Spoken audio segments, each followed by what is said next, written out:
if you have a few words you might want to say to kick things off. I know there was just earnings last week, but we'll get into the Q&A from there. But thank you all for joining. Sure. Thanks so much for hosting, and I appreciate we moving things to virtual and still continuing our business. We did launch our earnings just last week after probably one of the most I call influential, extraordinary times that we are in.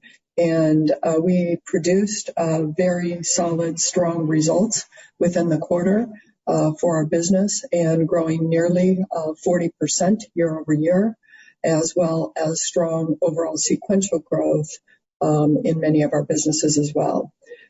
This also marks the point where we closed the overall Mellanox acquisition. Mellanox acquisition has been working for more than 15 months, and we're excited to now almost hit the 1 month mark of being together as one company. Additionally, there were some great announcements right before we did our overall earnings. Our GTC, which we normally hold in the March timeframe in San Jose, we moved to a digital format. That digital format was a great format to introduce our new architecture for Ampere. Ampere is in full production and did contribute to our overall earnings that we reported within Q1. And so a great summary of announcements, not only about the overall architecture and what A100 platform brings, but also inclusions of software, which is a very important part of our end-to-end stack for the data center as well. So those are just a couple key things that we talked about at our earnings.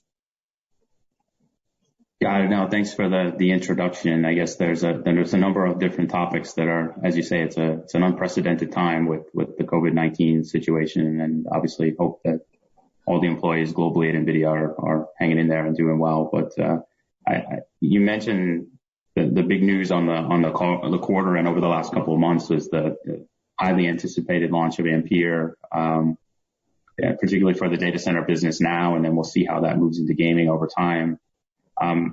You mentioned that it did contribute to the results for April, and obviously in the guidance as well. But I thought it also interesting that V100 and T4 also had very strong quarters in the April quarter. If there's any help you could give us in breaking down the data center strength across those three important product lines, I think that would help folks as they think about the business going forward. Great, absolutely. So our data center business grew sequentially about 18% and grew year over year about 80%, and reached for the very first time more than $1 billion within the quarter. So we produced overall record results in terms of our data center business. Our overall T4 and our V100 also had tremendous strength within the quarter. Our T4, which we refer to as our inferencing product and is sold many times to the cloud and or to end customers to help them with their overall inferencing, is still solidly in the double digits as a percentage of our data center revenue. But now our Ampere came in, and our Ampere 100 is sold with its overall baseboard with 8 GPUs consolidated, contributed meaningful to a percentage of our overall data center revenue. As we had articulated going into the quarter, we expected that to be a part of our overall quarter, and it did prove out to be quite solid. Our visibility into Q1 helped us with our overall Q1 results, and we see that continuing as we move to overall Q2. Got it. You mentioned also, I mean, the other big news was getting Mellanox closed. I know trying to get acquisitions done and over the line in this political environment is rather interesting, but congratulations on getting that done. And that whole business from a revenue perspective, I think folds into the data center business and obviously is included in the guidance that you gave for the July quarter.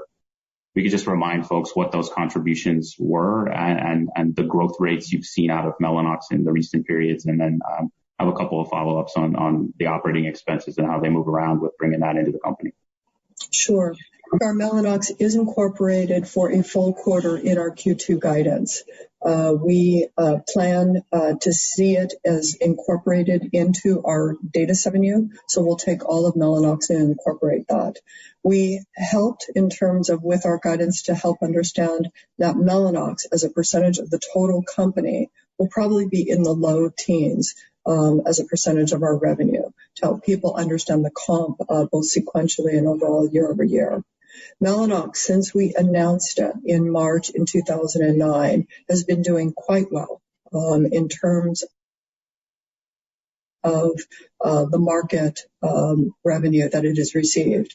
They enter into some of the very similar customers and similar configuration time. So we have like customers, we have like partners that we use to take the overall products to market.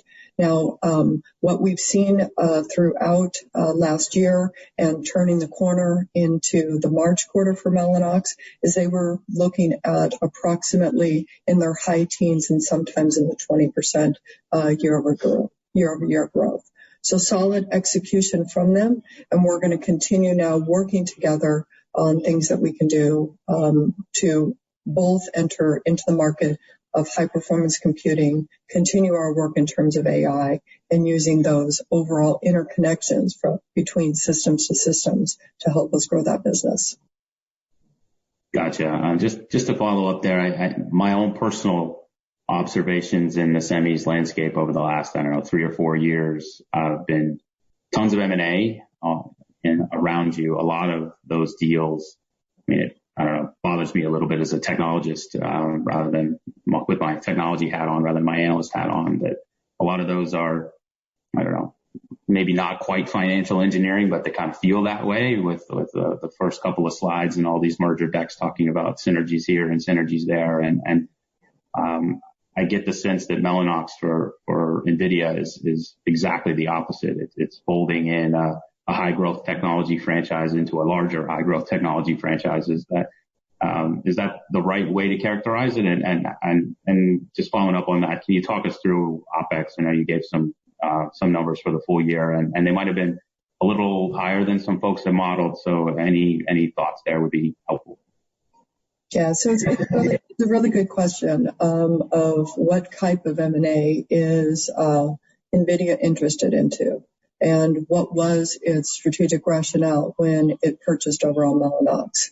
It's very rare that we would make a decision based on financial engineering that says, hey, the numbers look really great, because our culture is so strong. Our culture is extremely high quality engineering and leadership in most of the markets that we enter.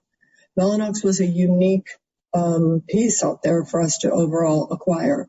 One that was very similar in terms of being best of breed in its market for overall interconnects, and very engineering focused, probably a more of a large startup, which seemed to resonate a little bit with our company and maybe where we were about 7 to 10 years ago.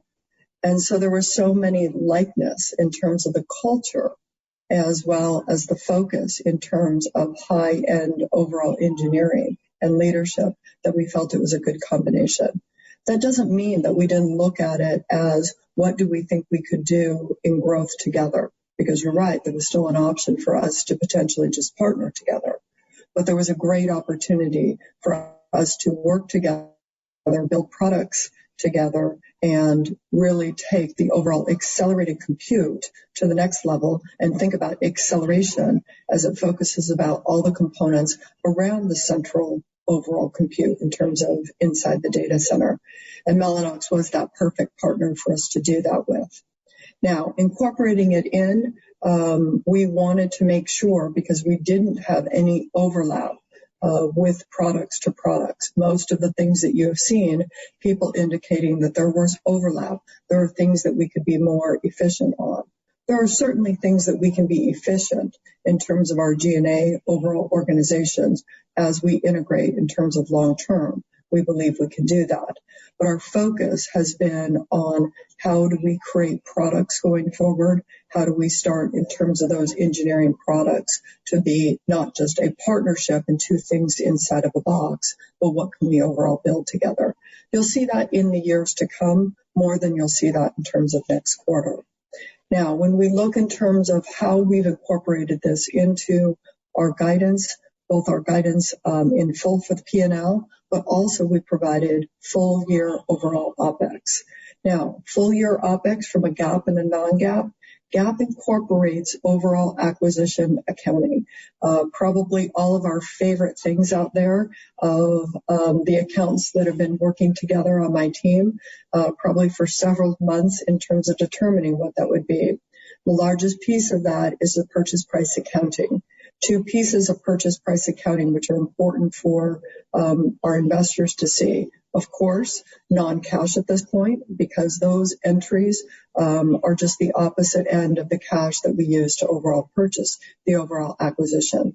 So in our overall GAAP results in OPEX as well as in COGS, we have the amortization of two things, amortization of intangibles, intangible OPEX, as well as intangible overall COGS. That will continue for many years.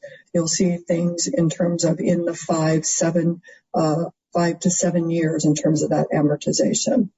Secondly, we have a step up of the overall inventory to fair value. And you will also find that in our overall COGS. That is one time in nature, one time for overall Q2 results. Thirdly, we have one-time items and deal costs and other types of pieces that will be in our Q2 OPEX as well. And then lastly, which will be a continuation and just adding together with our existing stock-based compensation. We have Mellanox overall stock-based compensation that we acquired, and those shares will continue to vest over their normal period of time. And we have a small amount of retention as well so that we keep that overall strong engineering team, essentially the whole company, to assure that we can meet our future goals together.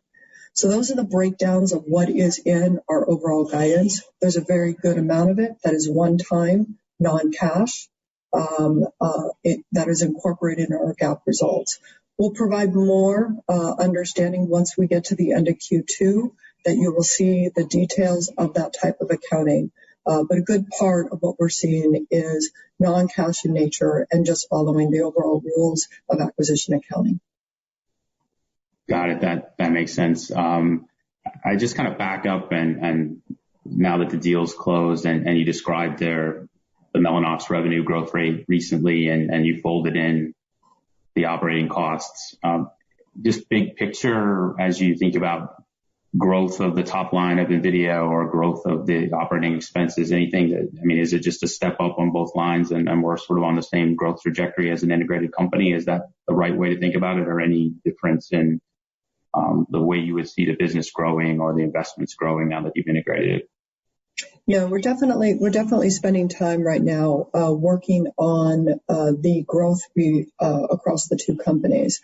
There's many discussions about which team do we want to do that engineering in, and we're actually spending that time to replan both of them together.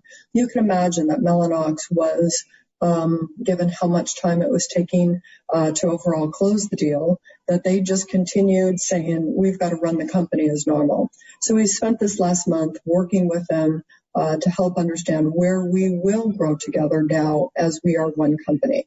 There are many things that several of the organizations can do together more efficiently in terms of their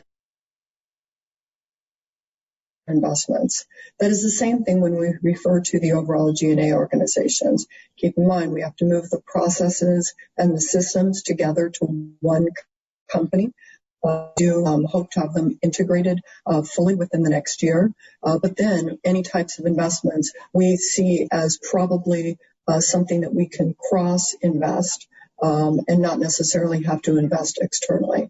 So those are some of the things that we are doing. There's, of course, some efficiencies in the G&A that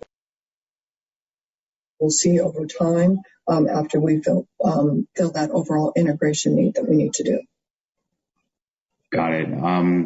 Since we've been talking, a question that always pops up, and I think a couple of the prominent companies in the data center space have talked about maybe a little bit of a different shape to calendar 20 with a lot of work from home based and other types of cloud spending in the beginning of the year, and then a little bit of I don't know, concern among some in the investment community about what's the back end of this pull in of spending look like in the back half of the year. And your company's at the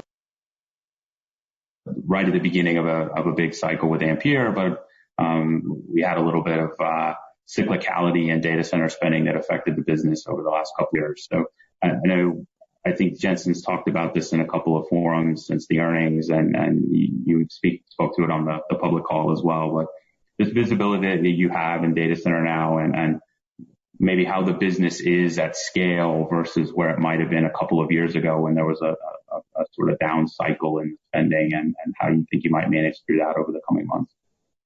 Yeah, so when we think about our turn the corner to introduce A100 this time versus probably more than 3 years ago when we launched V100, there's a lot of differences. I would agree with you on the scale. The scale of the business, our essential installed base, as well as our partnerships with hyperscalers across the world, as well as a strong piece within cloud instances and the beginning of what we see in terms of enterprise workloads and what that means. Now, when we introduced overall V100 and we started the work with the overall hyperscales, that's time to incorporate one of the most important pieces, which is called the qualification period.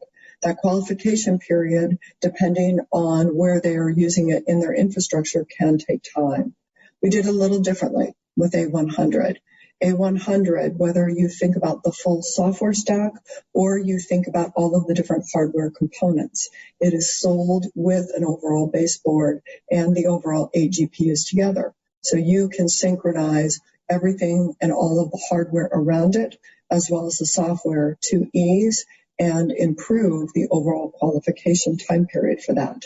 That was very helpful to our initial customers. They know that we have worked to find the best overall components, to find the best overall software to run in all of their different types of environments. So that is something that's very different than what we had with V100. We have begun overall sampling with them. And if you think about our overall development process, it probably incorporated a good point of inputs from the overall hyperscales in terms of what we need. A100 is unique. A100 is maybe what you would refer to as a universal platform. It is not geared just to training this time. It is not geared just to inferencing. It has the capability of a platform to do both. It also has the ability to create multiple instances at the same time, so that you could choose to have part of those instances be overall training, part of them overall be inferencing, and many other different types of combinations around there. Creating that overall flexibility is really helpful when people are choosing their overall compute workload that they want to do. We want them to say, I just have the overall A100. I don't need to determine which one of the SKUs I need to overall purchase through there. So there's a lot of overall benefits with A100 as this launch. Now, yes, further about, but what is demand? What is demand when we think about where we are right now in COVID-19, as well as there are and can be sometimes cycles in terms of the overall procuring. Those cycles are pretty much a statement of getting the overall data centers ready if you are a large purchaser, and how you work through that process of setting up the data center and getting all the pieces before you insert the overall compute through that. We have indicated that as we moved into Q1, as well as when we move into Q2, we've indicated that we do have visibility.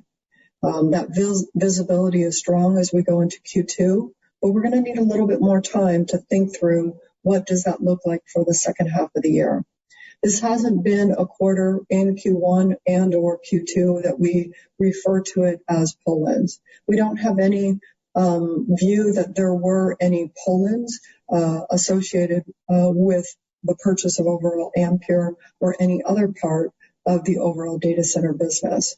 This is a case where AI can be, and we hope it will be, overall strategized as a key type of investment that people make.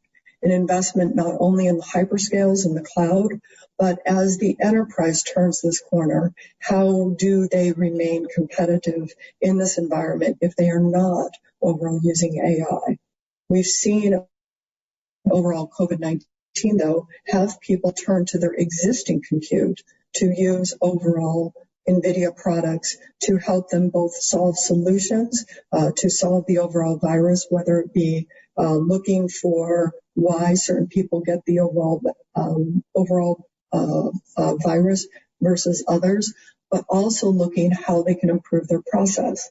As you can imagine, if you think about storefronts and retails as they opening up, they want to assure that they have the distancing, the overall distancing within their stores, and they are keeping track of that with the overall use of AI.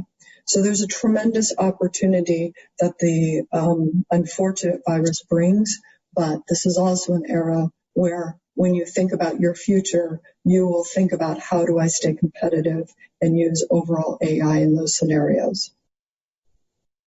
No, thanks for that. I think just in the interest of time, we might want to jump and talk about gaming a little bit, considering it's such a big part of the company. But I'll just say that the team at Cowen has done quite a bit of work on edge cloud, and I think it's very interesting to see Ampere bring inference and training into the same piece of hardware that can be virtualized. And I think we'll maybe save that conversation for offline, because I think there's a lot more work to do there. But just quickly diving into gaming, that there's a push-pull with COVID there as well, like a ton of people stuck at home gaming, driving interest and demand for your products. At the same time, there's the iCafe market remains really challenged in Asia, and I think there's been a bit of a mixed change between desktop and notebook in your own business. So just do the best you can talk about the moving parts as we get into the July quarter with gaming, and maybe an unusual year with some of the conferences moved around and typical launch dates changed around as well, just how you're thinking about the next couple of quarters in gaming and the momentum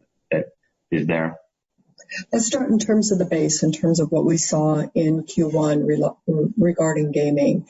When we had announced overall guidance for the quarter all the way back at Valentine's Day, we were in the initial stages of the overall virus. At that point, it had not moved to a pandemic, and it was really just taking place in the Asia-Pac overall area. An important part of the market, though, for us, we indicated that we expected impact to our overall gaming business. Now, during the quarter, this is what we saw. We saw it move to an overall pandemic. We saw a shutdown of the overall retail channel almost across the world. Additionally, the overall iCafes were shut down for a period of time in overall China. What that led to is work from home, learn from home, and probably more, the most important piece is entertain gaming at home. That says if there's nothing else to do and you are in your home, it was a great opportunity to use that time in your spare time for the overall gaming, and we saw that consistently across the world. That means in terms of people on our platform, whether that be Steam, whether that be GFN, or other things that we could see, people increasing their time gaming, increasing the number of hours that they were gaming, but also those increasing just number of people on our overall platform. So we're really pleased with those results. But let's talk about what we saw as the movement from retail to e-tail during that quarter, fairly efficiently. So you could imagine that the overall channels of things going into retail versus e-tail is quite different, but it moved quite well. So people were looking for some form of ability to get the gaming that they could purchase e-tail. And we also saw people probably looking for things that are dual. Can I game and also have a compute mobile workstation? Or work compute, through at home. And so we saw some strength in our overall notebook business as well. Now, as we turn the corner to looking at Q2 and our overall guidance, we're going to still, we believe, see a solid interest in the overall gaming, as much of the things around the world are still in a bit of shutdown mode and slowly improving. Our iCafes are still practicing distancing as well in there. So they may be open, but they're not necessarily open to 100%. And that's something that we took into account when we thought about our overall guidance. But I think the most important thing is the underlying strength, even in the good times and in probably some of the more challenging times. Gaming becomes front and center as a great overall platform to overall entertain. We've increased that over the last 5 to 10 years as well, that it is probably one of the most economical forms of overall gaming, because it can be something that you have with an existing platform that you purchase, and you can either have an add-in card or you can buy an overall great overall notebook to do that. As you know, we're also in the overall consoles and the Switch. So that has also helped just the overall need for gaming during this challenging time. So you asked in terms of what we think in the next couple quarters. As you know, we're all working virtually. We have so many conferences and we sit in front of our little screen and on little videos. And I think that will continue. We're getting better at it. We've been doing it now for about 12 weeks. So I think the industry will adapt. We were able to launch A100 from, Jensen's kitchen. I'm not sure anybody is going to worry about the conferences. I think they'll still get the information of the great games that are going to be coming out, because as we get to the end of the summer, we're going to be starting to think about both back to school, and we are going to be starting to think about the holiday. Those are great times for games. And when games come out, people also do that second purchase, is they purchase their overall compute to play the games. So we're still excited for that. It's just going to be a different format, and in terms of how people, present that information. No, that makes sense. I think you said we're all getting used to this new virtual world together as we're doing now. Just in the interest of time, there's a little interface off here to my right that has red, yellow, and green lights on it. Some lights are starting to beep at me, but I wanted to have you touch just briefly on the automotive business. I know that the guidance was down 40% sequentially, but obviously a huge opportunity for the company over the next 5-10 years in autonomous driving. I think the near-term revenue will be what it is, but maybe you could talk a little bit about the level of investment that you're making in the automotive space and how you expect that to sustain through the near-term bumps in the auto market. Sure. So to remind everybody, in our Q1 results that we reported, our automotive business did have some impact due to COVID-19. But as we guided for overall Q2, we do expect the automotive business to be down 40% sequentially. That is really associated with our legacy infotainment systems. As much of the overall automotive industry, both was manufacturing, was significantly injured during the COVID-19, and also the overall demand for the purchase of overall cars. We continue to work with them in terms of long-term on the overall AV solutions. And the work in terms of producing overall AV across a spectrum, all the way down to ADAS, up to our overall robotaxis. Over the last several quarters, we've continued to work, even in the COVID-19 arena, on thinking through how best they can optimize the automotive spend on building out AV. They like the idea of one single end-to-end platform that takes them to ADAS, to that high-level types of robotaxi or overall self-driving. And the reason why is the overall testing, the overall software development is a lot of work. both for them as well as the work that we are providing individually. If they could standardize on a platform that takes them all the way through those different pieces, it helps them both possibly faster to market, but also really helping them with the overall time that it is taking to build out these overall platforms. Now, internally, we continue to work with automotive companies in terms of building out that software platform with them. In many cases, we have specific agreements that we're working together for them. Now, when you think about our software development, remember, we have a universal and unified architecture across the company that we use in terms of our overall hardware. And then the software is kind of an added on top of that for the specific industries. And that's what you have with automotive. And so we're able to really treat it as a vertical and our overall investments there in terms of bringing out AV. Got it.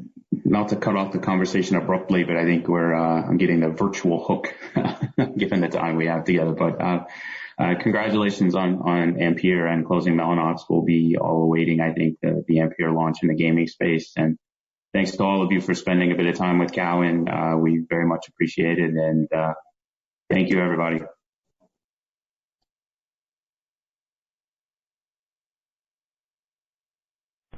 This presentation has not yet begun. Please consult the schedule and press the play button at the start time. After the presentation, an archive will be available here.